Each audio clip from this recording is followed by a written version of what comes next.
All I represent in my confidence. I am the greatest. I cannot lose. I'm pretty. And every man believes he's the greatest. Every man would like to be the greatest. Many want to say this, but they fear it. And they see this in myself, and some hate me for it, and some love me so.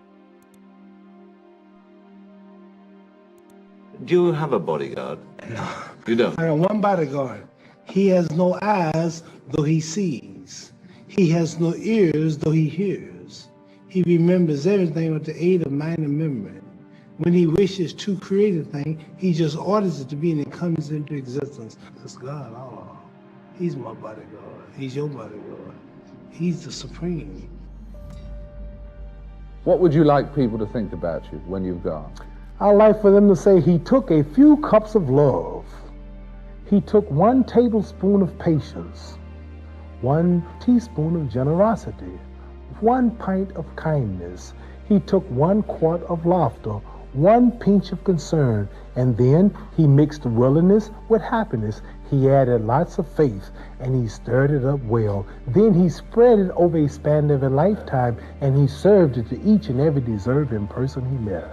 I studied life, I studied people, and I'm educated on this. But when it comes to reading and writing, I may be illiterate in that. But when it comes to common sense, when it comes to feelings, when it comes to love, compassion, heart for people, then I'm rich. Yeah. I wrote something once that says, where is man's wealth? His wealth is in his knowledge. For if his wealth was in the bank and not in his knowledge, then he don't possess it because it's in the bank.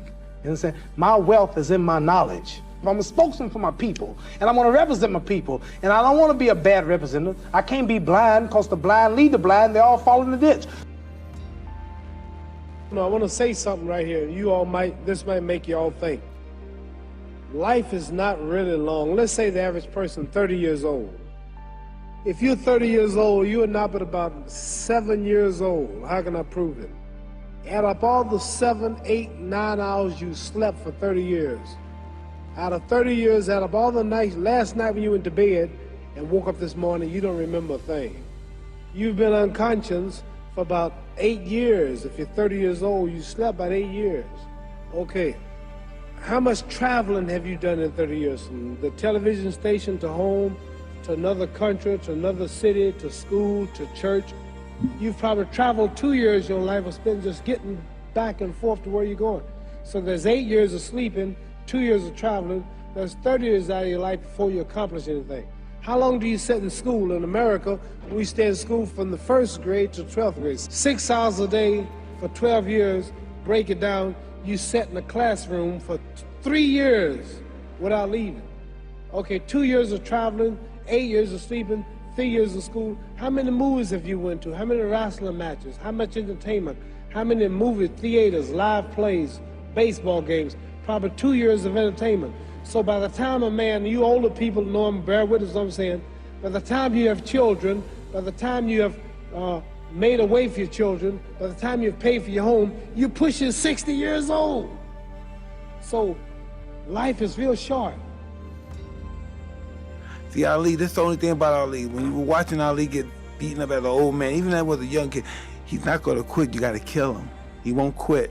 Even he was getting beat up every round, getting kicked out of Malawi home. And it's a champ. No, come on, let me out. Come on out. They wouldn't stop. He would have to stay up there and just take the beating like a man. He wouldn't quit. And the way I respect a guy like that so much, I have so much admiration for a guy like that so much, but it's just not right to be that way as a human being. Just say it's over. I'll come back and fight another day else. You got me, you know. And listen, I always like to think I'm a bad, I don't give a, but that's a part of Ali. That's where he overshines me, because I can't understand a man that's willing to just really die for this. You know, and I talk that, but he's the real thing.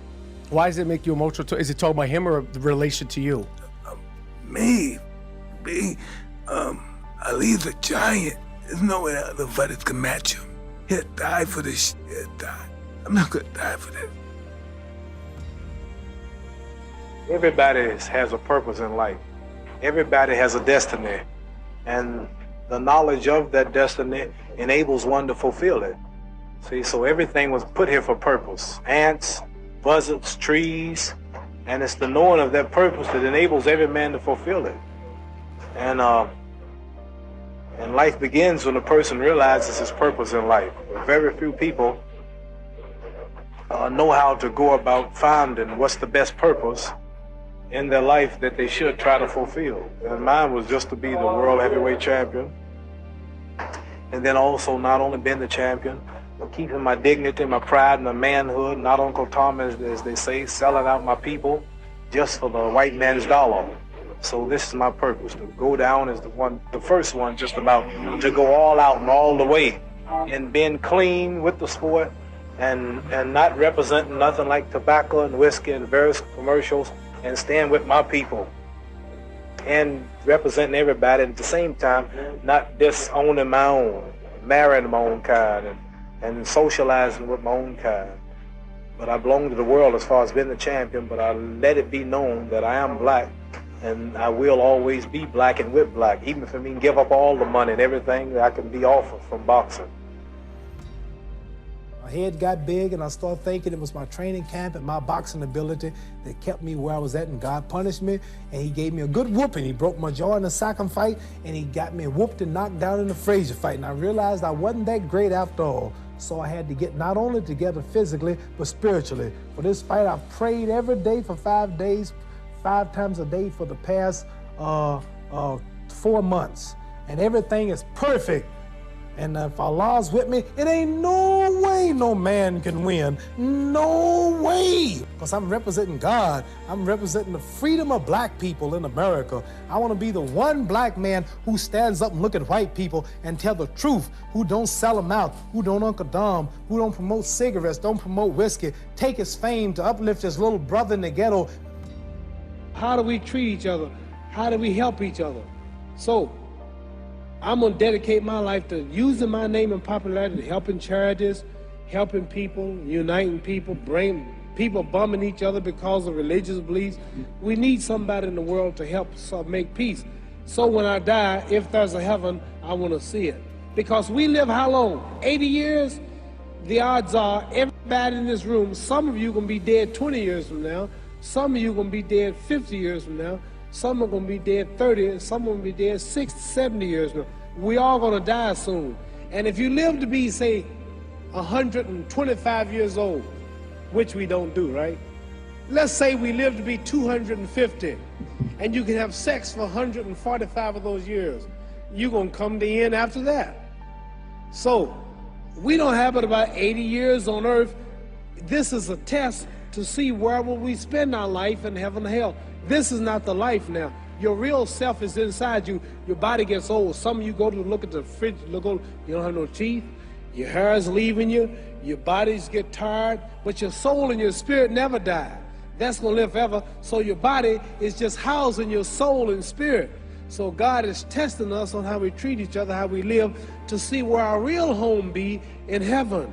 So this physical stuff don't last for so long. So my car, this building is going to be here when the man who built it dead. There have been many kings and queens of England. They're all dead. After this one is gone, another one will come. So we don't stay here. We're just trustees. We don't own nothing. So what am I saying? The most important thing about life is what's going to happen when you die.